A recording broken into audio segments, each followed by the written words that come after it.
वो सुबह कुछ अलग थी। नाले के आसपास रहने वाले लोगों को एक अलग सी बदबू ने जगा दिया था।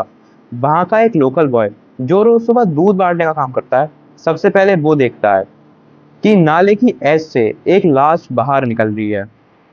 आधा जिस्म पानी के अंदर और उसका आधा जिस्म कीचड़ के अंदर दबा हुआ था।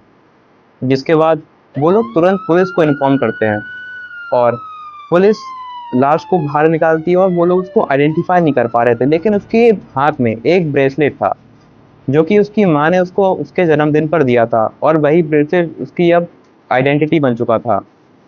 उसकी बॉडी पर ना कोई मार्क्स थे, ना कोई ब्लीडिंग स्पॉट, ना ही किसी तरीके के कोई घाव। और पोस्टमार्टम रिपोर्ट ने ये साबित कर दिया कि उसकी मौत गला घोट कर की गई है।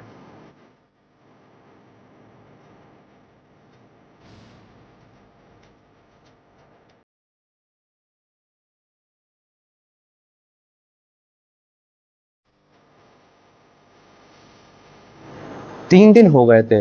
प्रवीण कुमार का फोन स्विच ऑफ आ रहा था। ना कोई व्हाट्सएप मैसेज, ना ऑफिस में अटेंडेंस, और ना ही कोई क्लू कि वो कहाँ गया है। उसके दोस्तों को लग रहा था कि वो शायद बीमार हो गया है। जब ऑफिस एचआर ने उसके घर पर कॉल किया तो वो घर पर नहीं था, लेकिन उसकी माँ ने कुछ और महसूस किया। हर माँ अपने बेटे की दिल की धड़कन समझ लेती है। प्रवीण कुमार, वो कभी बिन बताए ऐसे गायब नहीं होता था। प्रवीण कुमार एक सिंपल आदमी था जो कि एक छोटी सी आईटी कंपनी में काम करता था। उसकी जिंदगी काफी सीधी थी और उसका एक सिंपल सा रूटीन था, सुबह 9 बजे ऑफिस जाना और शाम को 6 बजे घर पे आना। उसकी जिंदगी से कुछ ज्यादा मांग ही नहीं थी, वो सिर्फ एक हंसता खेलता खूबसूरत परिवार चाहता था। 2021 में ही प्रवीण की शादी हुई थी रवीना राव से। भिवानी में रवीना राव को सब लोग रील वाली भाभी के नाम से बुलाते थे। उसके इंस्टाग्राम पे 34,000 से भी ज्यादा फॉलोअर्स थे, और उसके फॉलोअर्स जानते थे उनके कोलैब रील्स सुरेश के साथ। पर किसी को इस बात का अंदाजा नहीं था कि उनका ये कोलैबोरेशन डेड रूम तक पहुंच जाएगा। शादी के कुछ साल तक तो सब कुछ एकदम नॉर्मल था, लेकिन उसके बाद सब कुछ, उनके रिश्ते में खटास आ गई।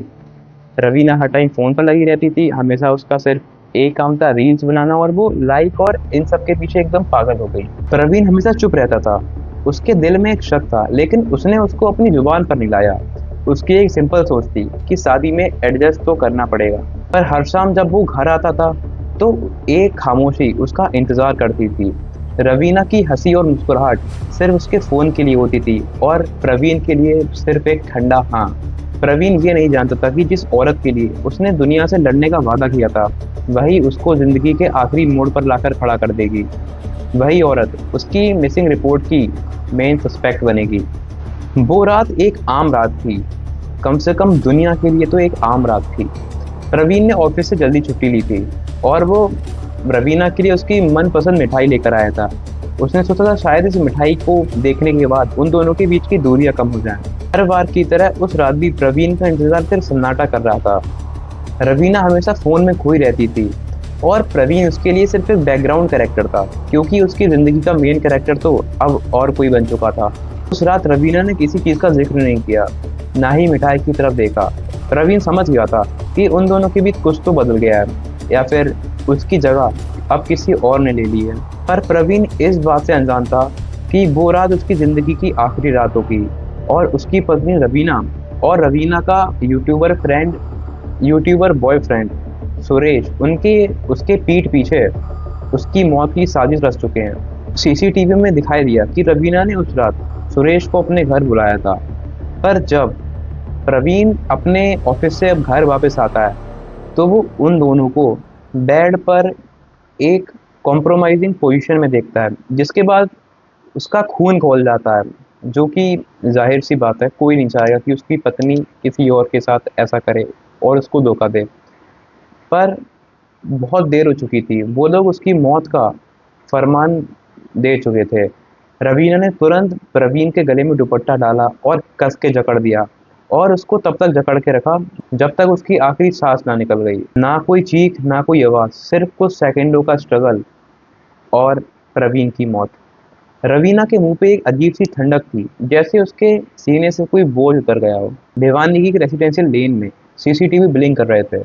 उन लोगों के लिए तो वो सिर्फ एक सेफ्टी डिवाइस थे, और इस मर्डर में ये सीसीटीवी एक ऐसी चीज रिकॉर्ड करते हैं जो कि इस मर्डर मिस्ट्री को सॉल्व कर देती है। रात 12 बजे के आसपास सीसीटीवी में एक ब्लैक पल्सर नजर आती है जिसपे कि दो आदमी बैठे थे, एक आगे और एक पीछे, और उसके बीच में भी एक कुछ तो था जो कि बाइक से और उन दोनों से बड़ा था। शुरू में तो किसी ने कुछ नोटिस नहीं किया, लेकिन जब प्रवीण का फोन 2 दिनों से स्विच ऑफ आ रहा था और उसके ऑफिस वालों ने भी रिपोर्ट किया कि प्रवीण 2 दिन से ऑफिस नहीं आया है, तो उनके घर वालों को शक हुआ और उन लोगों ने पुलिस में रिपोर्ट करवाई। जब पुलिस ने सबसे पहले घर से तलाशी लेने का डिसाइड किया तो उन लोगों ने रवीना से कुछ क्वेश्चन पूछे और रवीना ने बहुत कैजुअली ये बोल दिया कि वो गुस्से में कहीं बाहर निकल गया है।